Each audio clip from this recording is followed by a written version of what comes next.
What's up, guys? Welcome back to today's episode of The Sports Sermon. We are brought to you by Scooch, the most functional phone case on the market. Check out ScoochCase.com to get yours today and use the code SPORTS18, sports with a Z, of course, to get a 10% discount on your order. Stay tuned till the end for a special Scooch giveaway as well. But now, today's episode.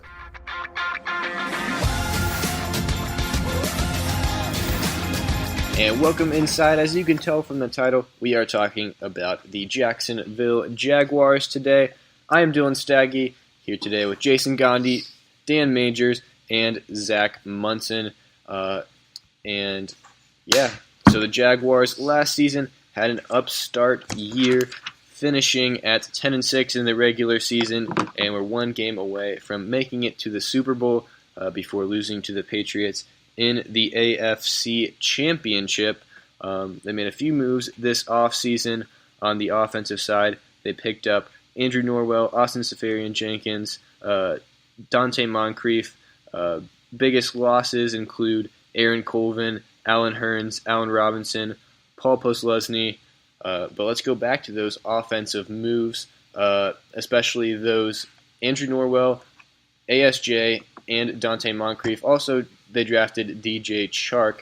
How much do these moves help the Jags offense this season? Yeah, they're huge moves. I was all alongside the Jags bandwagon all season long, and I'm right back on it again. I think Andrew Norwell is going to be a huge signing. He was the best offensive lineman on the market. They got DJ Chark to help boost this wide receiver group. Austin Seferian-Jenkins and Dante Moncrief are going to be guys that if they work out, great. If not, no big deal. But hopefully they bring some production. But this season, in regards to who they brought in, it's all about Norwell and Chark. And I think they're going to be a big reason why the Jags will be playing long into the season this year. I think the biggest sign, in my opinion, was Andrew Norwell. They really liked to run the ball last year, but Fournette and Ivory still averaged under 4 yards per carry. Now you add the best offensive lineman available, and I think they can take a huge step forward in the running game. But the one thing I didn't like, the receivers, I think they got worse, losing Hearns and Robinson. But Seferian-Jenkins, that'll be a big help there. So I think the running game took a step forward, but the passing game took a small step back. Yeah, I also agree. Norwell is the biggest signing.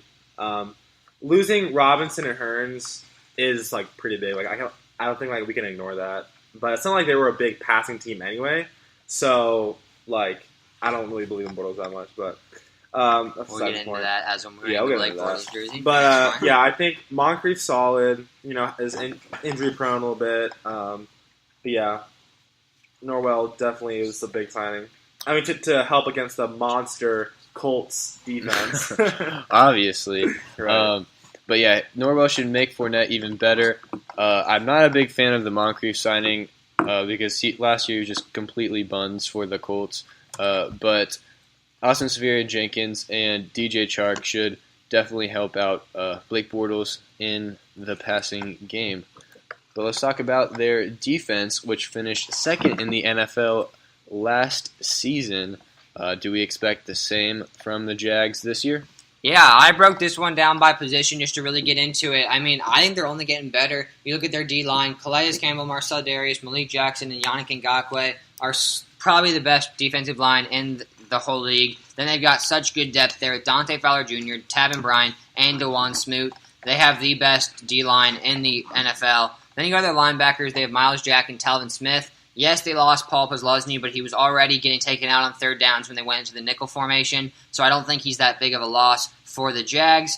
Look at the corners. They have AJ Bouye and Jalen Ramsey, the two of the top 5, top 10 corners in this league. They did lose Aaron Colvin, which I think is a big loss as their nickel corner, but they did pick up DJ Hayden, one of the biggest busts in Raiders history, but it's fine.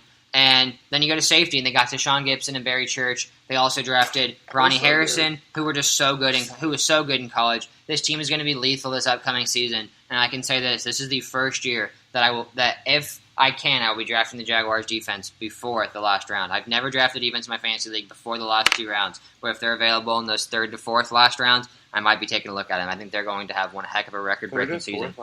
Yeah, I'm so high on the Jags. I think they're going to have a record-breaking season. It's a big statement right there. But, yeah. Okay, that's a fantasy topic. Like not 3rd or 4th, 30s or 40s, the last. Of the last few rounds, 3rd or 4th. Yeah. Yeah.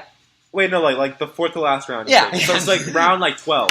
Or I don't know. Maybe But, like, the that's difference like between 18, that like defense, 14 through 16. but the difference between like that defense and like the seventh best defense is not that many. I think there will be this year. I really do think this team. I think this is going to have a record-breaking season for the Jaguars on defense. They're going to be so good. I'm going to expect the same from them last year. They didn't lose basically anyone except for Puzzlesny, and they used 2 of their first 3 picks on defensive players, so I expect the same this year. Yeah, I mean, Jason went all into the defense. He named on the defense. He named every person in Jacksonville Jaguars history. They did a great job, David actually. Garrard, Fred Taylor. No, You can go way back. No, Jason did a great MJD. job. Name a better duo than Fred Taylor and Maurice Right. Jones-Drew. You just can't. Greatest duo. Actually, Marlon Mack. And good call. That's yeah. You know what? I'll Thank concede. you. Good And call. Jacoby Brissett. Yeah. No, Wilkins. The Jordan best Wilkins. Jordan backups in Wilkins. Indy. Jordan Wilkins. Oh, yeah, Jordan Wilkins. Who's that? No, but yeah, I mean they're absolutely loaded. Yeah. So They're so good. that's not much else to say. Yeah, I mean, Jason kind of covered most of the defense. I mean, the pass rush really set everything up, and the corners and the secondary just executed beautifully all year.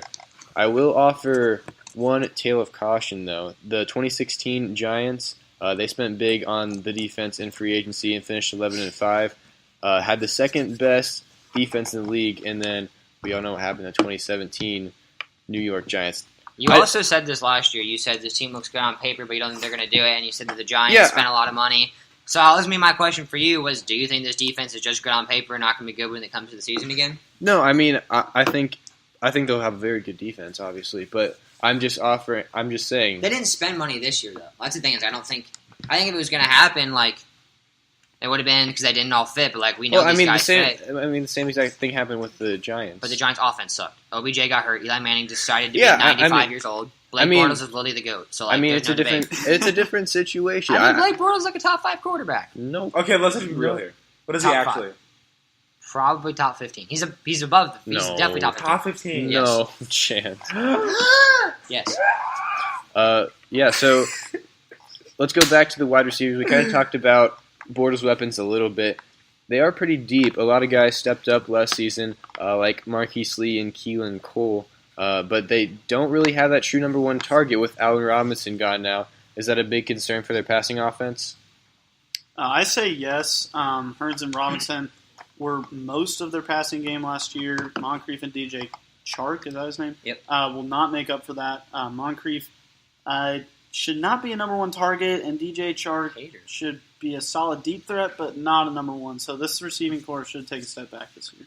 Yeah, I love this receiving corps in terms of depth. They got Marquise Lee, Dante Moncrief, Keelan Cole, D.D. Westbrook, DJ Chark, Rashad Green Jr., Rashad Green Sr., I lied, and Jaden Mickens. They're all good receivers, but no stars out of that group. I think Marquise Lee's going to have a big season. I don't think it'll be a big concern, but might lack production when it comes to playing like the Steelers or the Patriots, whoever. That's where I'd be concerned, but in terms of the whole season, they'll be fine. Blake Bortles, Leonard Fournette will carry this offense.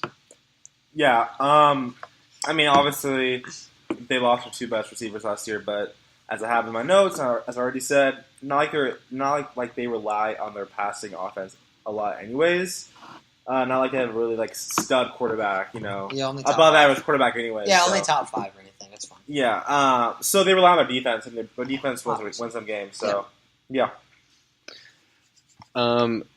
So I think when you come to playoff time, this might be like a smidge of a concern, but obviously in the regular season, it's going to be Fournette and the defense doing their thing, and Jaguars should have a solid season. But let's talk about it. I want to hear you guys' record prediction, division place, and whether the Jags are going to make the playoffs once again. So 16-0. I'm just kidding. I'm 11-5. And they're actually going to be playing 5 nationally televised games this year after being long neglected by primetime. We all know nobody wanted to watch the Jags for so long. They finally get to play in primetime and nationally televised games. I'm so excited. They do play in London again against the defending Super Bowl champions. That should be a fun game to watch. I'm being 11-5, first in the division, and heck yes to the playoffs. I actually have them going to the Super Bowl this year. Winning? I said going. Winning? I don't know yet. I don't know. I have to wait and see. Who do you have them playing? I don't know yet. That's why because we've only done the AFC on here, so I haven't really gotten to the NFC yet. But as of right now, I have the Jaguars beating the Patriots and the AFC Championship like they should have done last year. Game Damn day, refs. on I game would still day. pick the Jags unless someone's hurt or whatever. Okay. Yep. I'm going 11-5, first in the division. Yes, playoffs, they're going to win the division. I got 10-6, first in the division, and yes, the playoffs, obviously, but I do think the Texans will compete. I do too. I have a question. Why do you have them only going 11-5? Because their schedule's just tough. I mean, I think the games they're going to lose are New England. They've also got Philly, and then they've got some games that they could drop. I mean, Houston's on there before Philadelphia. They got at Dallas, at Kansas City, at Buffalo. Buffalo's not great, but I mean, still at a tough place to play in Buffalo. They've got teams like they still have Pittsburgh that I didn't mention there, at Houston. They're home for Tennessee, like at the Giants. There's just a lot of games where, like they might drop that game. Home to Tennessee. And they're away at Tennessee. I'm just on those type of games that they have. Man, that's such a classic Thursday night game. December 6th, Jags and Titans on Thursday night. That's right.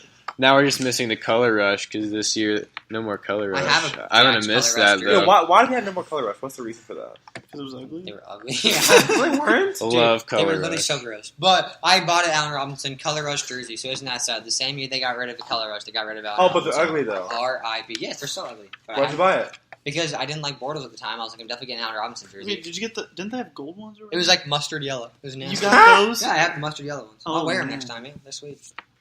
Yeah, I mean, I also have 10-6. I think they're the best team in the division, but I think this division's also going to be really close.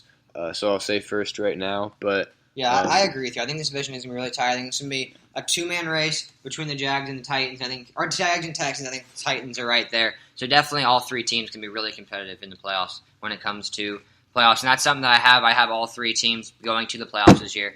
And I talked about that in the Titans podcast if you didn't listen to that yet. I think the Titans, Texans, and Jags all make the playoffs this year. I think they're going to be real good.